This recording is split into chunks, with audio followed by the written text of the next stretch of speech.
Good morning, good evening, good night, wherever you are in the world. I am very grateful and very excited to be back for season 4 of Empathetic Educators. And we have these amazing two people today coming on from all different spectrums and bringing their perspectives from their lives as well. So we have Sean Gaillard and Andrea Samadi coming on.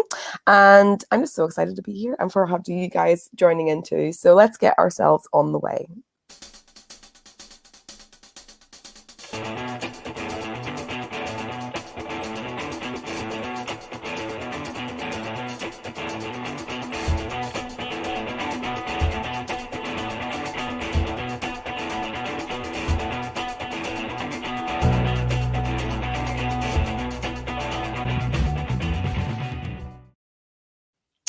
So like I said, we are back for season 4 of Empathetic Educators, looking at systems. And I am just so excited to have these two people on because they bring in two perspectives from leadership and from a neuroscience background as well in education. So it's really excited to bring those two things together. If you're new to Empathetic Educators, or just to give you a little recap of what the system is all about, in Empathetic Educators, we're looking at all things nerdy. So neuroscience, empathy, relationship, design, and psychology. And those are the seeds of Empathetic Educators. And they go into the roots of what Empathetic Educators is all about, because we believe our power is within our grasp. So within our growth, our relationships, accountability, and challenge. And this season is all about systems. And so hopefully from that, we hope that it'll flourish into curiosity, collaboration, confidence, communication, creativity, comprehension, and critical thinking. So lots and lots of things to cover.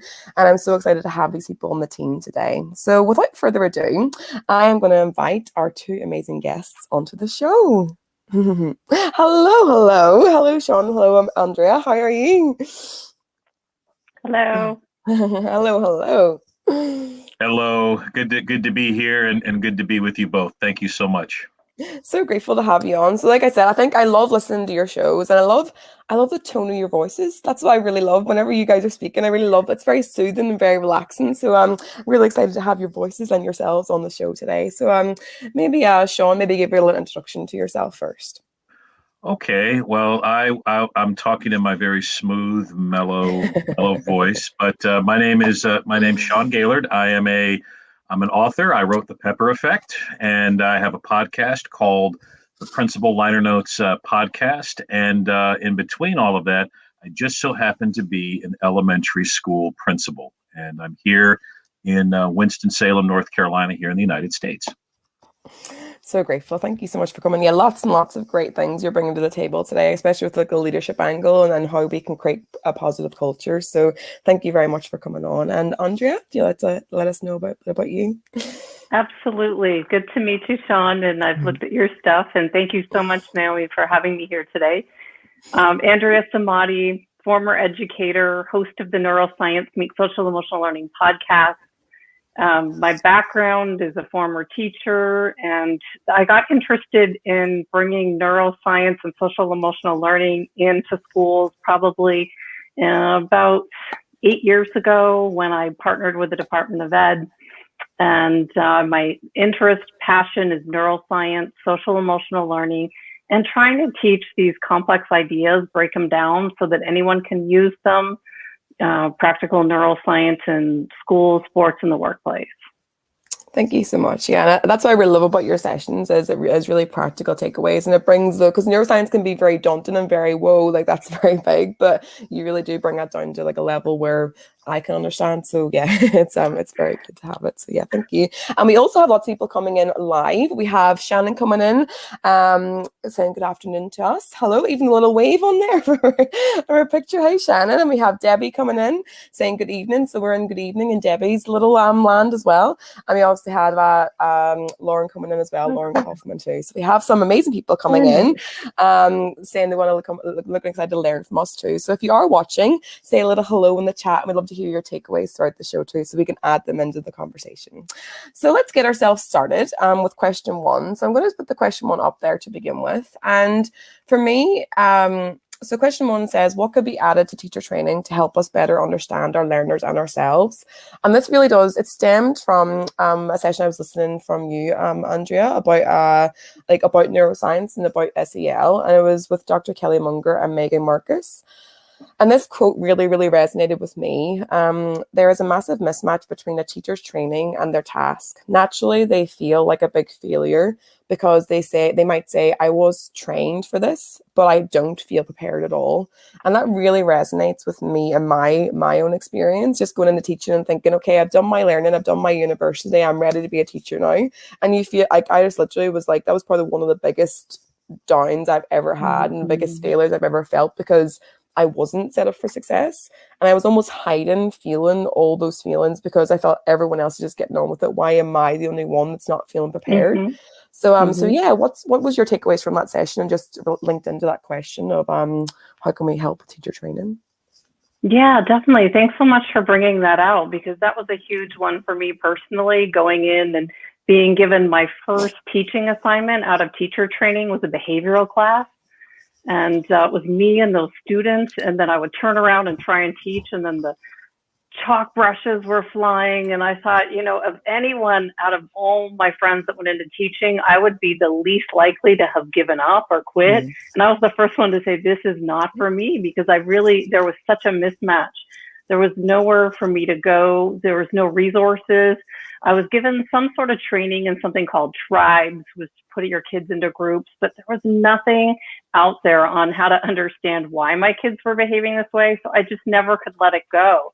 And then I watched my sister. She's about 11 years older than me, and she struggled when they had to go from paper report cards to online. And she felt like a massive failure. You know, how do I not understand computers? And then I watched my friends that were, you know, in the classroom when they had to go to the Zoom classroom. And you just feel so inadequate when you're not prepared. And you've lost that confidence level that gives you that competence loop. And so that quote just was a massive wake-up call that there has to be something where we, first of all, give ourselves a break, that we don't have to know everything. Things are going to change constantly. We're going to be thrown into different situations. And then it wasn't a shock to me that my most watched video was on, you know, the distance learning, trying to get better prepared at this distance learning. And so it was quite an eye-opening quote for all of us, I think. And I think that it does really relate to like what I've been experiencing as a teacher. My first year, it was just what's going on. And I was in inner city London school, so I had a lot of needs, a lot of different things going on with parents and families and all those things that I was like, why am I not be able to juggle this? And I think, like Debbie says as well, focus is too heavy on content knowledge and not enough on how to create relationships, understand and developmental emotional stages, and de-escalation strategies. So it's like the and of knowledge and the relationship side of it, but it's how like relationships actually we know now is actually the foundation, so then you can go into the content knowledge and go into that first. So it's how can we bring those both into the conversation as well? Yeah, Sean, what are your takeaways from that? You know, I do, and I don't know, I mean, I know I'm on the panel here, but I'm like totally fanboying right now because Andrea, I've seen and enjoyed that. Actually, that distance learning episode actually is quite good. So I do recommend it. So I would say that there is this kind of disconnect that we allow to perpetuate between teacher and training programs and then the actual gig. And I find that it's few and far in between when the schoolhouse and the university or college are partnered together. So part of my gig as a principal is to kind of help leverage and sustain some of that support. So there's a whole lot of room for creativity and growth in that. But I just it's like you run a relay race and we're running in isolation. We're not running together. Now, not to say that every teacher program is that way. There are some good programs out there that are able to sustain that relationship, and they follow up and they create a partnership. And those but again, those programs are few and far in between. So I think Debbie made mention of the quote there about the focus on content knowledge. And not enough on relationships, not enough on equity, not enough on cultural pedagogy. So I do believe that there's probably, I think now with this break that we're in, or this world that we're in of distance learning and remote learning and hybrid learning, education as we know it has changed and has shifted. And I think how we prepare and support our beginning teachers, I think also has to be part of the conversation as well as we're moving forward into this new school year and whatever we're calling this new normal. And I think, like you say, that loop is just so important because it's like, what do we learn? The same way as we do in class. Like, what are you learning from what you're doing and how are you bringing it back into what you're doing in the future? How you like, so like, it's like that loop is just so important. I think, like Shannon says, I really, really resonate with this part is like in my training, I feel like I was told I needed to keep my separation between me and my students.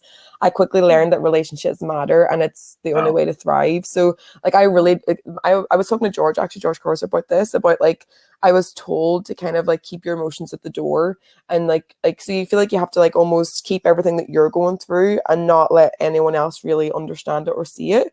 But I thought the more I actually kind of like didn't break down in class, obviously, but the more that I kind of like told the learners what I was going through, it gave them permission to actually tell me what they were going through as well. And like so say like they say that big things happened in my family or with my like dog that passed away.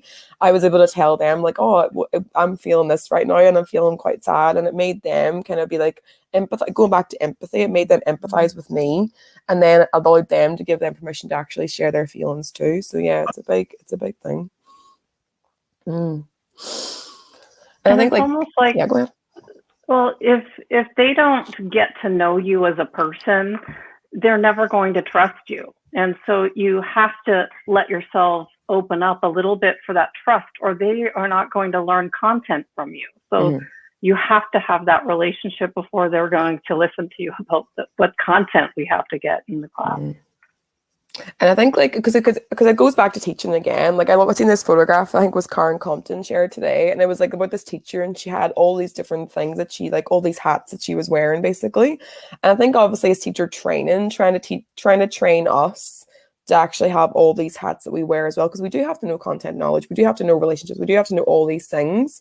But it's actually trying to understand what is a teacher. Do you know, like that's kind of what I think is more the most important thing is what are all these things? How can we help like understand what all these hats are instead of saying go and do it? Actually, I think like you say, Sean, like we've learned so much about over this past year what teachers actually bring to the table, and I think validating that and actually like understanding it way more so that we can understand ourselves way more is a big question that we should be trying to answer.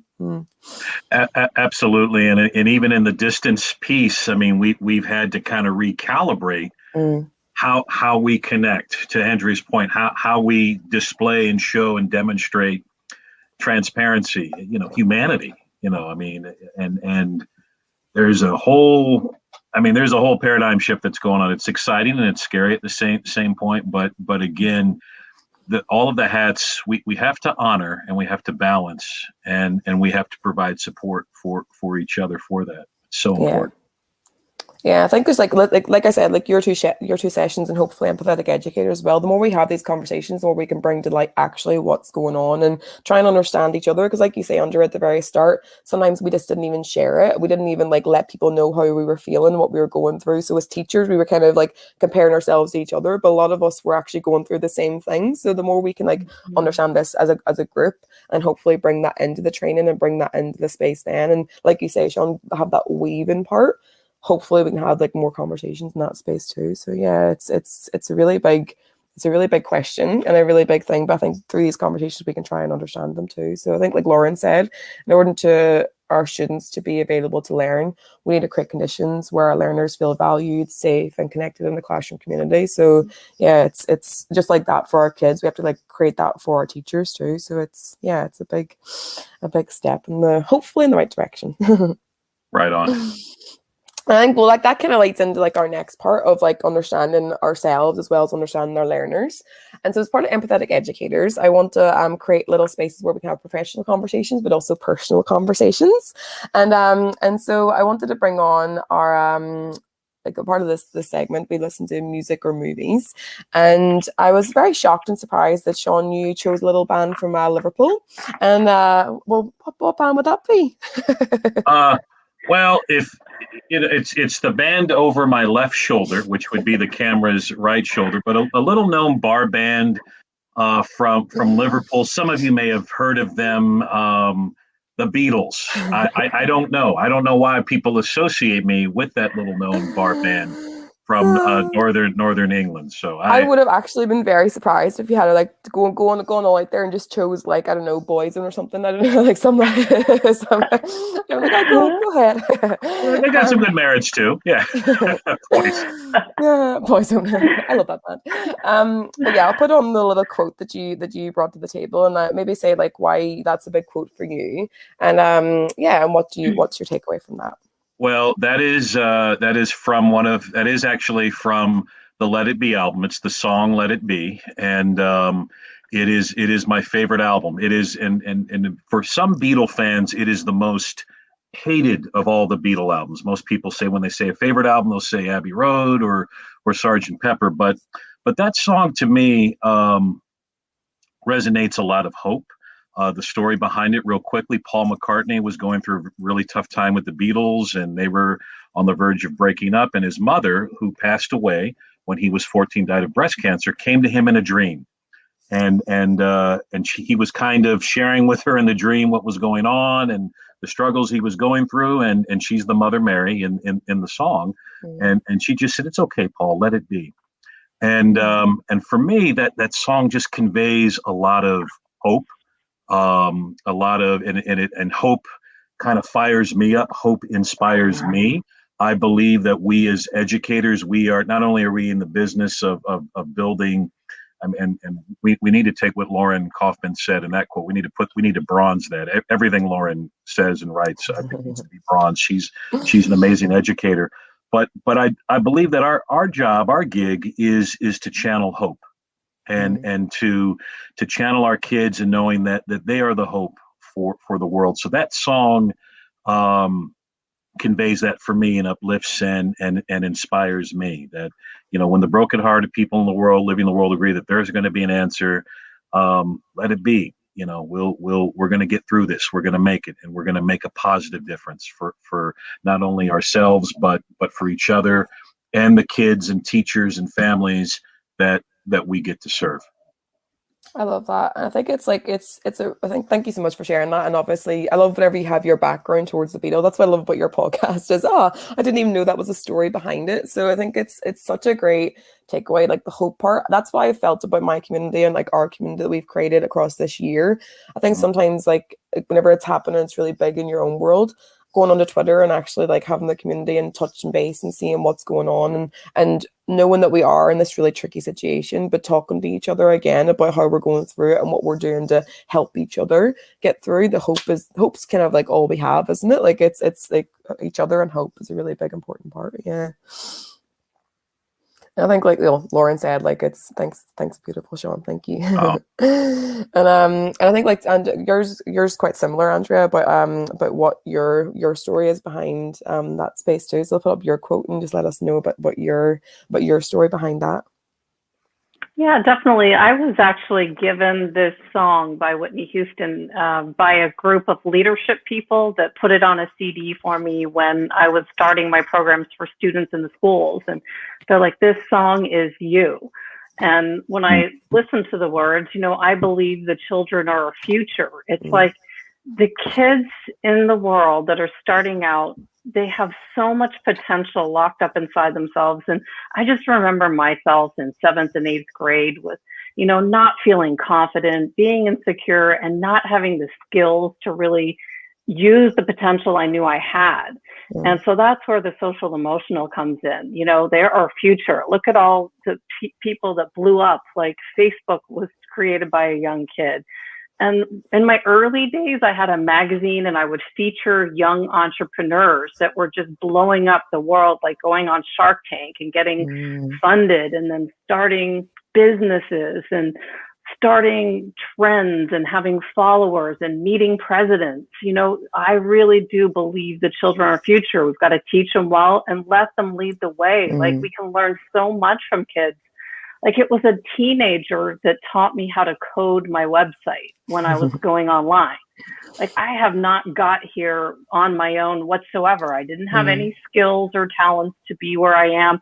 I had other people show me the way, and that's what I want for our kids. I want to have people show them how they can lead, show them all the beauty they possess inside, because they really do. When your potential starts to come out, the world is an amazing place. There's so much opportunity for them. And then they get this sense of pride.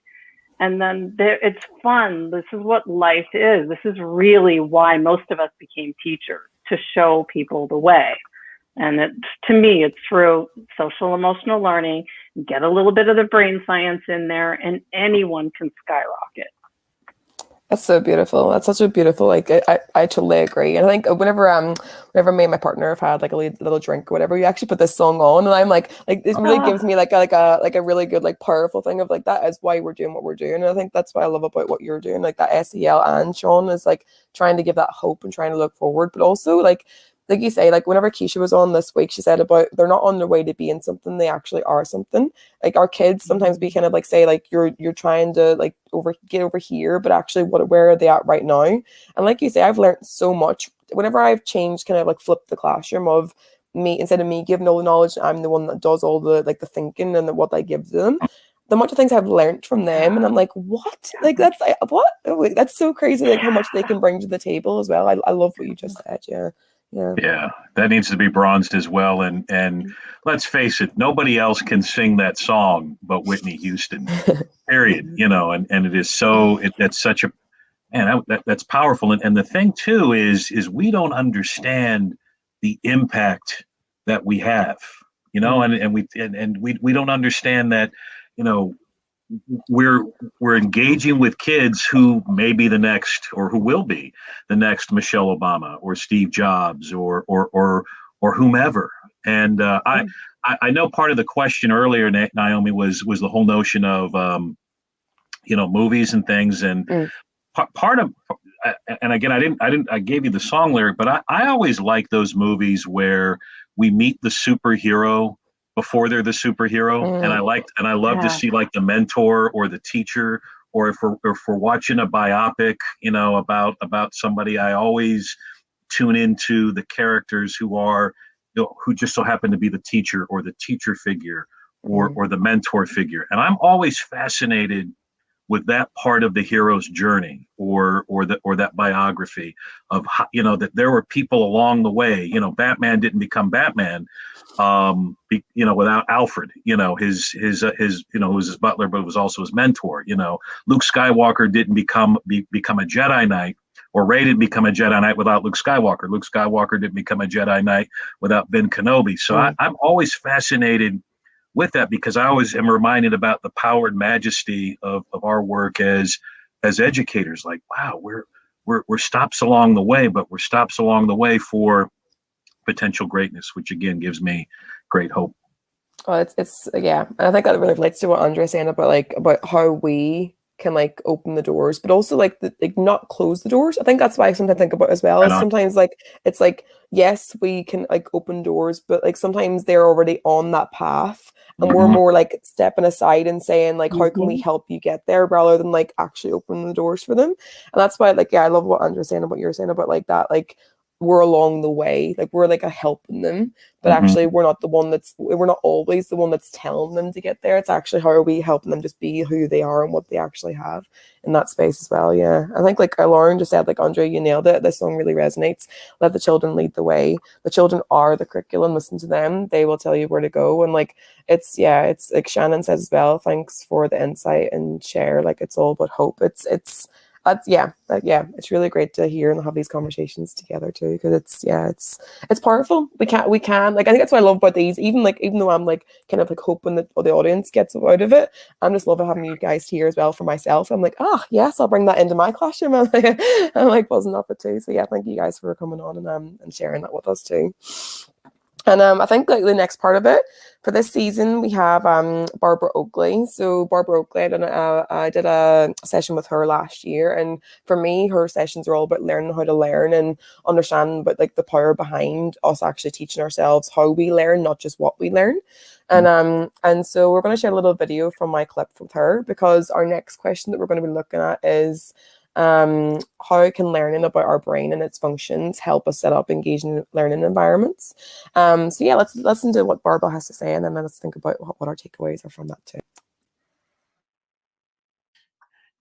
as so let's say we pretty much know something, and it's a slight tweak on what we already know. So let's say we know how to multiply, and we're asked to multiply 24 times 77. So we get out a piece of paper, or maybe we can work it in our heads, and we start to multiply because we kind of know how to multiply. Mm. But let's say that we know multiplication, but we don't know division. So how do you learn something new? Often you first begin by groping around and making all these mistakes because you're falling back on focus mode patterns you already know. But then when you walk away and you kind of get your mind off it, so you're not focusing on it anymore, that opens the diffuse mode, this other network that's much more wide ranging. And then your thoughts can kind of dart around in this much more wide ranging way and allow you to solve a problem or begin to understand a new concept. So this is very relevant. I mean, there's great research that shows that if you have a kid focus all the time, with no breaks, you're actually inhibiting that child's ability to really understand the material.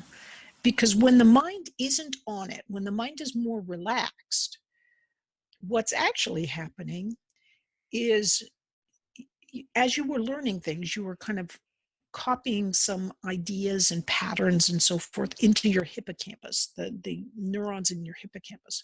When you relax, your hippocampus is in turn teaching that out to the places in long-term memory where you're storing that information and your understanding of that information. That takes place, that sort of teaching out into the sort of the ultimate place where that long-term memory will reside. That happens when you're relaxing or when you're not focusing on something. Mm. And so that's why it can be valuable to have like little active breaks sometimes when you're teaching. Teach for a little while, then give the students kind of a little active break where they're maybe talking to one another about the topic, but they're not working hard trying to focus on you or focus really hard on something in particular. I think whenever I learned about this from Barbara Oakley, it actually helped me think about myself as well. The amount of times, so she talks about the bed, the bath, and the bus. The amount of times whenever I'm like trying to focus on something, even for empathetic educators, and I'm like, I can't connect the dots. And then I go like for a walk, or like if I go into the shower or whatever, I'm like, oh, like that's it. And then like it comes to make it, like, it connects the dots, and really, really resonated with me in that space. So I'm like, if that works for me, how can I bring that into the classroom as well? So yeah, Sean, what are your kind of takeaways for how I can learn about our brain and its functions, or from Barbara herself? Yeah. Well, it's so fascinating, and I'm grateful for that clip. And this is the second time I've been able to see that. So I think it's important, first of all, just as it with any artist, who understands the tools of the trade, or any artisan or anyone. And the same thing with education. We really have to tune into how the brain functions. And so often in this gig, we get caught up in standardized testing, achievement tests, and the schedule, and now with COVID, social distancing, we have the mask on and all of those things. But sadly, the neuroscience, Andrea's wheelhouse, gets lost in the translation. So it kind of reminds me too a little bit of a when in another life before I was an educator, I was a musician. We would do different gigs and what have you. Now, I used to play with a guy that he would always fit in or sneak in another song in the middle of what we were doing. Mm-hmm. And it would kind of mess us up a little bit, but it would keep us on our toes. But he basically, said, listen, I need to put in a little Rolling Stones here because it was a wedding band. So, I don't want to play, I'm tired of playing ballads. I want to put in a little Who here, or a little Doors, or Zeppelin, or what have you. So I think it's the same that's how he learned. That's how he was able to kind of, take a break. And it's the same thing with our kids and with teaching. I think we have to honor their learning, honor where they are, and provide that opportunity, for that break, for that that kind of break from focus. And sometimes, just to your point, is sometimes it doesn't mean that learning's stopping. It's just learning is just going in a different direction. It's just going in a different path, and that's okay.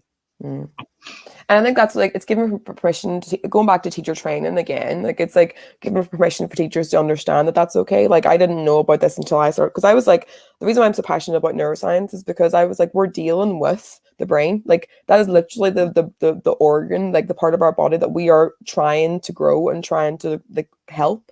And so we don't even understand it. That's not, well, I can't say part of anyone's training, because you say, there is some amazing things out there that are actually working. But in my own steps, that wasn't part of our training. And I think, like Debbie says, is a brain under stress is not able to acquire new knowledge. And I think that's just such a big part of it is I didn't even know that whenever they are feeling anxiety, they can't even access the prefrontal cortex that helps them do their thinking as well. So I think that kind of, it's such a big part of it too. And yeah. And the other thing too is if we talk about the schoolhouse is supposed to be a reflection of the real world, or if we're preparing our kids for the real world, well, then if we look at the real world, so to speak, then look at places like Google, which provide 10% time for their employees. Think about the whole manifestation of white space. Where you kind of you take a break, and Steve Jobs. I learned this recently from my good friend Levana Roth, how he did a dream week, where basically he took a week to leave Apple, and he just read books, or Einstein, when he kind of, I don't know if this is a urban legend or not, but he came up with the theory of relativity, or had a breakthrough by playing the violin, and walking away from his lab. So I think we have to have that same sort of intentionality for our kids in that space. And there's all kinds of things that are happening, with Genius Hour in the schoolhouse and those types of things. But I do believe we have to have that same level of urgency and intentionality that we see in the professional real world, so to speak. Yeah, mirror and those two things. Yeah, and Andrea, what are your kind of obviously this is you say it's the neuroscience part of it, is your big specialty as well. What are your takeaways from this?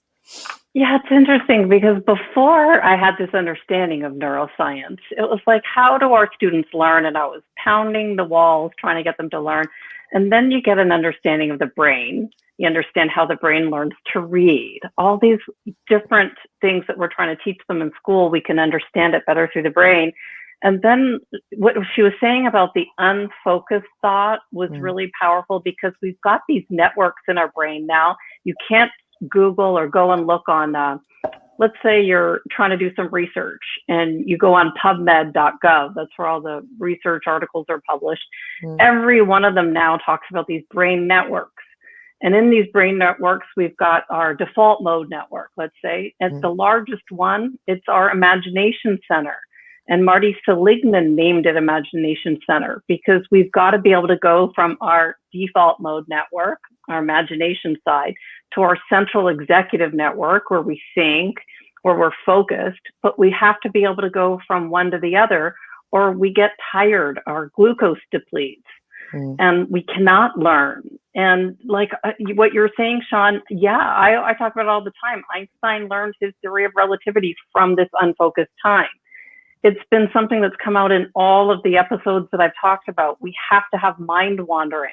I know a lot of my ideas come to me on the hiking trails, and I used to hike with my phone, and then I would type down the notes of what I needed to remember. And I don't hike with my phone anymore. So I have to learn a new strategy, always learning new ways to capture ideas, or they're gone, they're out of our head and we don't remember. But it's that imagination, that unfocused time, that mind wandering, where flashes of insight come, and then we use our reasoning and our faculties to nail them out, whatever we're trying to solve. I think that's a little bit of the visual that you shared. It's the times in your brain. I think, do you want to maybe mention a little bit about this? Because I think it relates obviously to what you just talked about, but yeah. Yeah, definitely. So this was created by Mark Waldman, the guy that taught me how to understand neuroscience. But look at the imagination network according to all the other ones. It's the largest one. So it's just crazy. We have to acknowledge that it's there. And then it's connected. Look at what it's connected with our awareness. That part of us, we have to be self-aware. We have to understand who we are. And then the motivation networks come in, what motivates us. And we have to have an understanding of these basic networks, which is our default mode network, our imagination, and learning how to switch between our executive network, what motivates you and what keeps it connected together. Who are we? What are we doing? Why are we doing this? And that's just a little bit of background of understanding these networks in our brain. It's how everything is working together. When you think of something you're passionate about, your whole brain lights up in a certain way. It's really fascinating as we get to study all the new neuroscience that's coming out. I could just talk for days on this. But. I love it. Like, that's why obviously you want to find out keep more going. in your session. Obviously there is the podcast in neuroscience that goes more deeper, and I will share that little visual as part of like the bio if people are watching it, catching up afterwards as well. I'll share that because it's such a great takeaway for that visual too. So it's I think it's just exciting. Do you know, whenever I find out about it, I could be like the nerd and the geek in me, but I'm like, if we're like, because people Andrew Fuller talks about the fact that we're neuro architects, so we're helping like actual grow the brain, like we're helping like that sphere. And for me then I'm like, wow, like that's such a cool job to have, that we get to help. We know we are growing humans, that's a cool job, but the more I think about like we understand the brain and we understand that, it helps me kind of get excited about like the job as well that we're getting to. I think, like you say, Sean, it's actually connecting to like the job that we have and the role that we have and like the power that we have, like how are we using that power within our kids as well. So yeah, Shannon, like linking back to what you said, Andrea, I get my best thoughts in the shower, so I got a waterproof notepad. Oh, that's awesome. I want one of those. Funny. So do I. Shannon, can you tell us where the link is, please? Like, please. That's so funny. We need that. Yeah. But Sean talked about it too in the beginning. Let it be. Came to his mom in a dream. I wrote that down because I kind of remembered the unfocused thought came to. It is.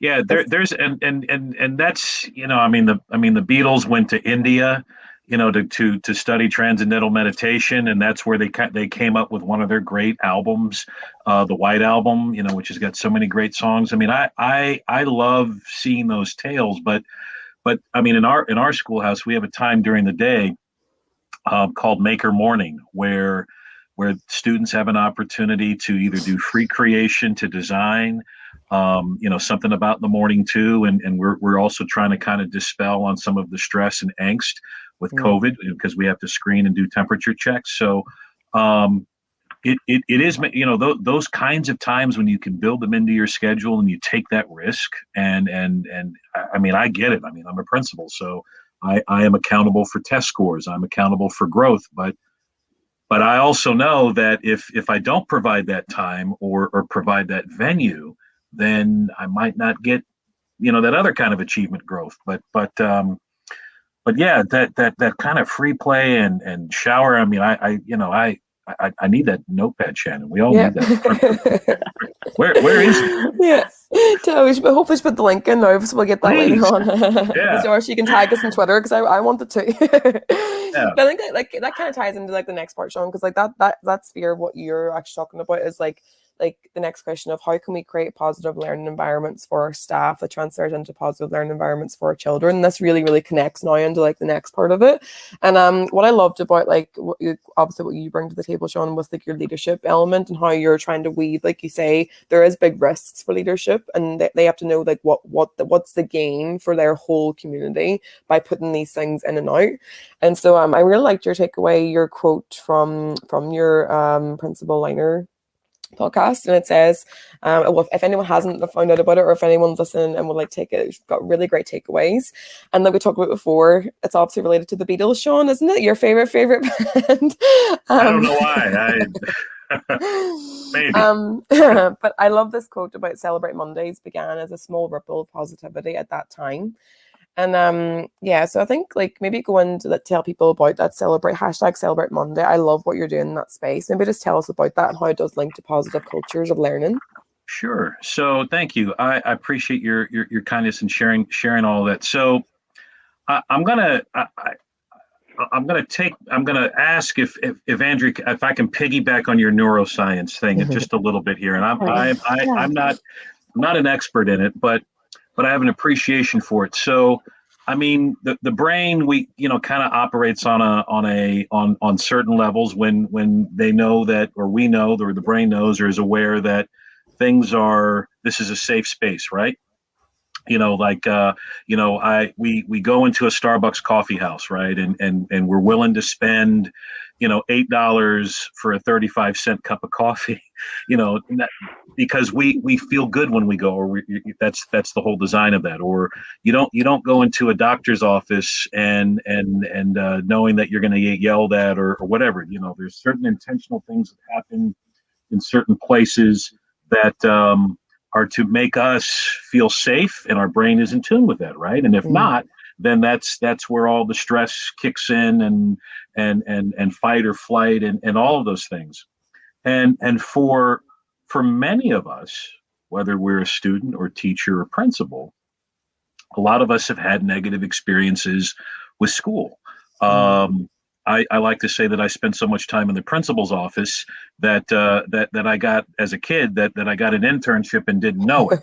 So, but I did have some negative experiences in the schoolhouse. So I thought, as a principal, and even as a high school English teacher, Monday just seemed to be kind of an excuse for people to be negative, and it gets a bad rap.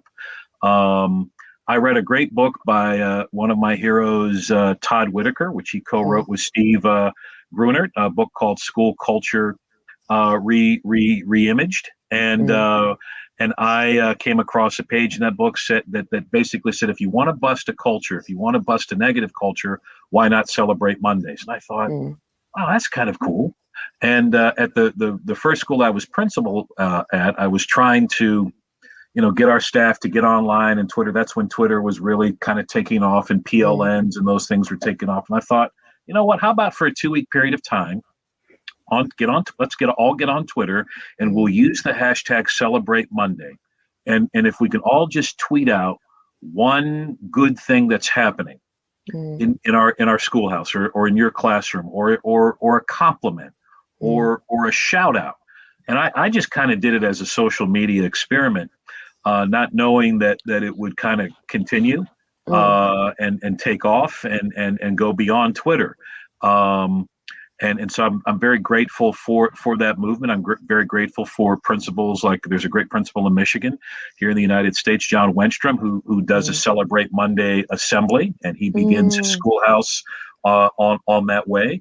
There are folks that do sticky notes and hey, let's come up with a good reason to celebrate Monday, because in some cases, the kids whom we serve, the schoolhouse is the only positive constant, and in some cases, kids are going home to situations which aren't very pleasant or very loving. And so that Celebrate Monday thing is a game changer. It's designed to be a game changer for kids and for teachers to find some joy in what we do. Now, there are some Mondays, I'm not happy every Monday. There's some Mondays I'm like, I can't believe, the coffee's not hot, or what have you. So I'm very fortunate that I have other bandmates and teammates, either in my PLN or in my schoolhouse, that I can lean on. But Celebrate Monday is designed to kind of be that kind of positive opening, that positive crescendo, that overture to set a positive, uplifting, inspiring tone for the week in the schoolhouse. And it's my love letter to the world. I love it. And I think it's so powerful. Like you said, Celebrate Monday began as a small ripple of positivity at that time. I love that space, because just from you listening to what you're talking about the minute, going back to the question of how can we create positive learning environments, I think sometimes, like, leadership, maybe they're not walking the walk alongside their community. And I think what you're sharing at the minute, you're actually walking the walk. You're like, how can I model to people what I'm kind of hoping will come into the community? And I think that's such a powerful thing for that, creating a positive learning environment for staff, is how are the leadership part of the staff like together, trying to learn together and trying to grow together. And I think that like that leads into the ripple effect of what you're talking about. How far can it go? And yeah, you really, really do embody that like that leadership element, which I really, really enjoy and learned about too. Yeah. I try, but and the other thing too with culture is in positive culture is it's inexpensive. So it doesn't have to be putting on costumes, and some people do that, and that's cool. But you know, it can be just a very simple, Andrea, I am so here's a quick note, or here's a quick text message. Thank you for doing what you're doing in the schoolhouse. You're my reason to celebrate Monday today. Wow. You know, or tweeting that out, you know. Empathetic educators, you guys are changing the world, and I am grateful. You are a reason to celebrate Monday. I hope everybody has a great week. Just a few words. But even just going back into that, like that gratitude part, like I'm sure Andrea knows more. Like same as me, Sean. I don't really know about neuroscience. I'm learning on the job, but that gratitude part where it does actually switch the brain. Like I notice it myself whenever I'm being more grateful and aware of what I'm grateful for, rather than what like is going on that's wrong. That gratitude, starting the Monday off with actually gratefulness rather than like, oh, this is what's going on. It really can, even if you're not feeling it, like you say, sometimes it's like, why is the coffee not hot? But like trying to like the gratitude part of switching your mindset towards it is it actually proves in the brain that does switch it. I think that's something I'm looking at the minute. Yeah, absolutely. I think so I think like that kind of like leads us into our like kind of final area of it, of what we're talking about at the minute. But does it, Andrea, like do you know it, you might not know about that space, but the gratitude part, does gratitude actually change the brain in that sphere? Do you know anything in that element? Yeah, there's been some research definitely that's come out that proves it, and is all you need to do is go to this site where all the research is, and it's pubmed.gov, and any of us could do this, because you say, oh, you're learning on the job, Naomi. Well, I'm no different than you. I just have someone that tells me what to do, and then I do it. And you go to pubmed.gov, and then you put in, how does gratitude change the brain? And you get all the studies. And so a part of this neuroscience training that I'm in right now, I'm being mentored for the past year from Mark Waldman. And one of the things I have to do is take a topic I'm interested in and write an abstract. And we can all do this. This is, you know, we're all neuroscience researchers. You, Sean, and myself. I've just been doing it a little bit longer. But each time I start out a podcast, I got to tell you, I don't know anything about the topic until the person I'm interviewing tells me. And then I write it down, and probably the first time they tell me, I'm deer in the headlight. I'm like, what are they saying? So we're no different, and which is why anyone can learn it. You go, and whatever you're interested in learning more of, how does gratitude change the brain? Put it into pubmed.gov, get all the research, see exactly what it's doing, what part of the brain network it's changing, and then you just put that research in there, and you could do a presentation on it. Whatever your area you're interested in, it made me think about something I just did on the reticular activating system, which is when you're focused on something, it's a part of the brain that always makes you remember that thing. So if you think about it, you see a red car, and then you're like, talking about red cars, and you can't stop seeing red cars. That's just your reticular activating system in your brain recognizing red cars. I could talk to you about Botswana. You know, I'm going to Botswana this weekend. You're like, where is Botswana? Never heard of Botswana. But suddenly is all you hear about on the news is Botswana. That's your reticular activating system in your brain. And the only reason I know this is because I put it in. What is it? And then I did a podcast on it. And once you've done a podcast, you get to understand the information. So we're all neuroscience researchers. What did you say? Because the people are they're asking, is it pubmed.gov? Yeah, GOV. Yeah, I just put it into the chat. So that's where, and you'll see a lot of the research articles come from there. Just put anything in you're interested in. Right now, I'm interested in exercise in the brain because I've got to write an abstract on it. And this BDNF, so I've got to put that in. How does this chemical in the brain improve exercise? And then you can see, well, this chemical in the brain is not there with Alzheimer's and Parkinson's disease. And so we can all, doesn't matter who we are, you know nothing about something, you just go and you search for it, and we can all learn a little bit about it. every one of us, all of the teachers listening, all of the principals, we can all put a little quote in, stress in the brain, and then you put whatever you find in your presentation. Here's the research behind it from PubMed.gov. And we all become an expert. I love that, because sometimes whenever I'm trying to find out stuff, it comes up that you have to like be part of like the university, or you have to be like part of the thing for you have to like sign up to like the community of actually like being part of it. So that's really cool. Thank you so much for that takeaway, because that's really cool to actually have that for in the space. I've just added it into the chat, so when people are listening, they can go and add it in. So yeah, thank you so much. Yeah, it's but I love that takeaway of learning. Like I think like that, like going back to what Sean's doing, like lifelong learning, modeling that and showing that, and I think like Keisha said about before, she brought it into the classroom about like learning about the brain, and I think like that's what I love about like, yeah, my students loved learning about their brains too. And I think whenever I'm bringing that into the classroom and showing the learners that I'm learning as well, it kind of just builds that culture of learning. Like that's what goes back to like that positive culture of learning. Like that does, if you're modeling it, then it's a great place to actually be able to show towards the group too. So yeah, thank you so much for your takeaways. Oh, I love it. I'm so excited. I get so excited. I think I said, like, I love like the fact that the audience hopefully is enjoying themselves, but I get so excited too, bringing the guests on. And like you say, Andrea, I learned so much from you and the people like coming on before. Like I don't know about neuroscience, but like you say, like the more I'm interviewing people and they're bringing their knowledge to the table, it's so good to be able to have this as well. So thank you guys for coming on and sharing your wisdom where you're at right now.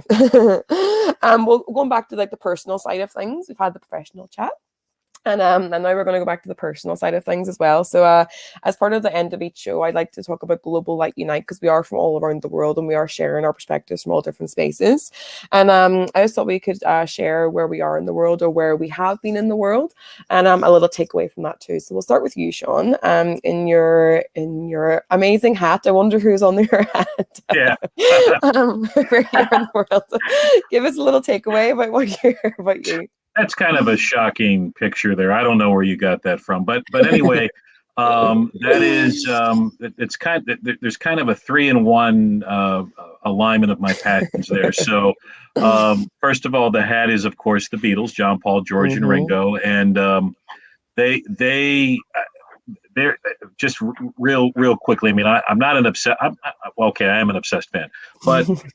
But I'm not that obsessed. But those guys really, not only did they change our world musically and culturally, but they changed my world and had a very personal impact on me and still do. That is so I'm there at Ocean Isle Beach in North Carolina. It is in the southeastern part of the state, and I love the beach. I love the water. I love the ocean. And it is a place where I get much peace and balance, and it's also it also kind of represents family for me. So I'm very fortunate that my wife and my 3 daughters, that we're able to kind of get away once a year and to just get away and recharge. So that is my personal heaven there. So I'm in fact we've already looking at dates for this summer to get away and be there. So that is it's just a tiny little beach. It's not very touristy. It's very quiet, and if of course anybody who is watching or listening, you are welcome to meet me there, and we'll have a hot cup of coffee on a Monday and listen to good music and enjoy the ocean. Thank you so much. I think it's beautiful. Like it's yeah. Well, I'll definitely be taking that up that offer if I'm ever in North Carolina. That'll be fantastic. So I'm hoping for Global Light Unite, I'm able to go and visit all these places and all these people around the world. So yeah, thank you so much for sharing, and thank you for sharing your love for this small little band from Liverpool. And Andrew, your place in the world, what is it? I was so jealous. My partner was like, "Why are you looking at that chocolate? You're making me jealous looking at it. What's this mean to you, and why did you choose this photo?" Yeah, so a lot of people don't know because I grew up in Toronto, but I was born in the UK, and I have this, every Christmas we'd get shipped all this wonderful chocolate to Toronto that was incredible. And the other day I was mentioning on Facebook, I really miss that chocolate that we used to get from the UK. And one of my high school friends shipped me some chocolate. It's different because one of the ingredients, the first ingredients from the UK is milk versus sugar that we have here in the US. And you can definitely taste the difference between the dairy milk here. And so anyway, just remembering my roots from the UK, every Christmas we get these amazing packets of chocolate. And thanks to my friend Tracy, who shipped me some to Arizona, and I shared it all. And my kids saw the picture. They're like, "Where's the chocolate?" And I'm like, "That's from a long time ago. I don't remember we ate it." But yeah, so that's my story of just the roots, where I began. And you never forget where you began, where you grew up, and what, you take bits of where you've come from to where you are today. I love that. It kind of goes back to the origin story Sean was talking about. We have all have our origins and the journey along the way. So yeah, thank you so much for sharing. And I definitely am. When I seen that, I was like, I'm very jealous of that chocolate, because I would love some home chocolate right now. Yeah, so thank you so much for guys for coming on to the show, and I'm sharing your insights and everything too. And it's so grateful for this conversation, and to keep having the conversation about how we can grow positive cultures, understand the systems of our brain, understand the systems in the classrooms, and just like trying to learn from each other as well. So yeah, it's really great to have you on the show. And I think before I'm just going to share what we're going to be doing this Thursday, and then we'll maybe you can share then where people can find you at the very end of the show too. So before we go, I'm just going to share on Thursday, talking about neuroscience again. We have actually Dr. Richard Ivory coming on Thursday this week, and I'm very excited about this because I've been looking at this book, Cognitive Neuroscience, and like you say, Andrea, learning about neuroscience, trying to understand it from my perspective, and trying to learn about it more in the classroom. And this book's really helped me in that space. So we actually have him coming on to talk about that book, and he's the author, co-author. So he's coming on this Thursday. It'll be 4 p.m. PST time or 8 a.m. Tokyo time. And there's really great takeaways from that book as well. So I'm really excited to have him come on the show and talk about more about what we talked about and link it to more and more. So yeah, I think before we go, would you be able to share, because like I said, I've learned so much from both your podcasts and both your sessions and both everything that you do at the minute. So would you be able to share kind of a little bit about you, where people can find you if they're listening, where people can see you, and a little bit about where they can find you. So Andrea, do you want to start? Let us know where can we find you and what can you do? Sure. My website is achieveit360.com, and that's where you can find my books and tools for schools in the classroom, as well as the podcast. And it was that website that got me to launch the podcast, because it was a podcast theme. And I thought, well, instead of deleting that part, I might as well launch a podcast. And so you can learn more about the Neuroscience Meet Social Emotional Learning podcast. Just click on all the links, and that's where I am. I put a link in the bio as well, so people will be able to click on that too. But yeah, thank you so much for coming on. And Sean, let us know where we can find a little bit about you and the small band from Liverpool. Yeah, well, Andrea's podcast I do recommend for everybody. It really is cool, and you do walk away from it. It's just like now. It's like, man, I've got like these 2 or 3 good things nuggets. So, and the other thing before I share, Naomi, I got to tell you, you are doing such great things in this empathetic educators gig, and you are helping to change our world, and I just appreciate the just feeling at home and connecting here, and just the level and depth and sincerity that goes into all of this.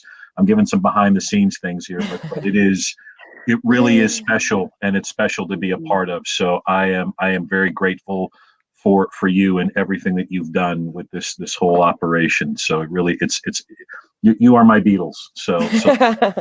Thank you very much, Sean. Thank you. It's great coming from you, because I really look up to you too. So thank you. Yeah.